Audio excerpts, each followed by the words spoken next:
Hi hello నమస్తే welcome to our channel. నేను మీ Charmi. Big boss season 1 నుంచి ఇప్పుడు నడుస్తున్న 8 వరకు చాలామందికి మీకు ఏ సీజన్ ఇష్టం రా అంటే 1 and 4 అని చెప్తారు.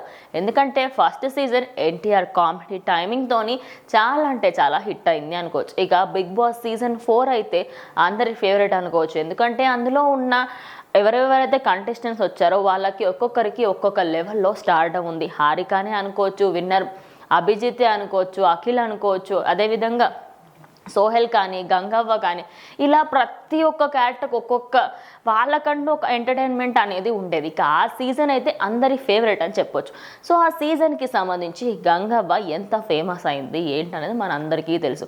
ఇక ఊర్లోకి వెళ్తే గంగవ్వ కంటే ఆ ఊర్లో ఎవరిని అడిగినా కూడా తెలిసే విధంగా గంగవ్వ ఫేమస్ అయింది. అదేవిధంగా నాగార్జున తనకి ఇల్లు కూడా కట్టివ్వడం జరిగింది. అయితే బిగ్ బాస్ సీజన్ 8కి సంబంధించి ప్రజెంట్ నడుస్తున్న సీజన్లో ఇప్పుడు టీఆర్పీ పరంగా చూసుకున్నా ఎలా చూసుకున్నా కూడా ఇన్ఫినిటీ అనే దాంతోనైతే కొనసాగిస్తూ ఉన్నారు. అంటే ఎంతమంది అయినా రావచ్చు, ఎంతమంది అయినా బయటకు వెళ్ళిపోవచ్చు. ఆల్రెడీ మిడ్ వీక్ ఎలిమినేషన్ పరంగా అటు ఆదిత్య ఓంని అయితే బయటకి పంపించడం జరిగింది. మరి ఒకరిని బయటకి పంపించారంటే ఎవరో ఒకరు లోపలికి వెళ్ళాలి కదా.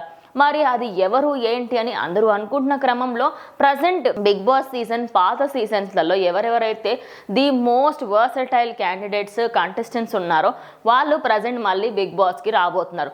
అది మరెవరో కాదు, గంగవ్వ. ఎస్, వైల్డ్ కార్డ్ ఎంట్రీగా గంగవ్వ వచ్చే ఛాన్సెస్ ఉన్నాయి అని చెప్పేసి అటు నెటిజన్స్ మాట్లాడుకుంటున్న మాట. అటు నిజంగానే గంగవ్వ వస్తే ఈసారి మాత్రం గంగవ్వను బీట్ చేయడానికి ఎవరు ఉండరు అనుకోవచ్చు. ఎందుకంటే తన స్టార్డమ్ అలాంటిది, తను వస్తుంది అంటే అటు చిన్న పెద్ద అనే తేడా లేకుండా అందరూ ఫోన్లకు అతుక్కుపోతారు. మరి వెయిట్ చేసి చూద్దాం నిజంగా గంగవ్వ వస్తుందా రాదా అనేది.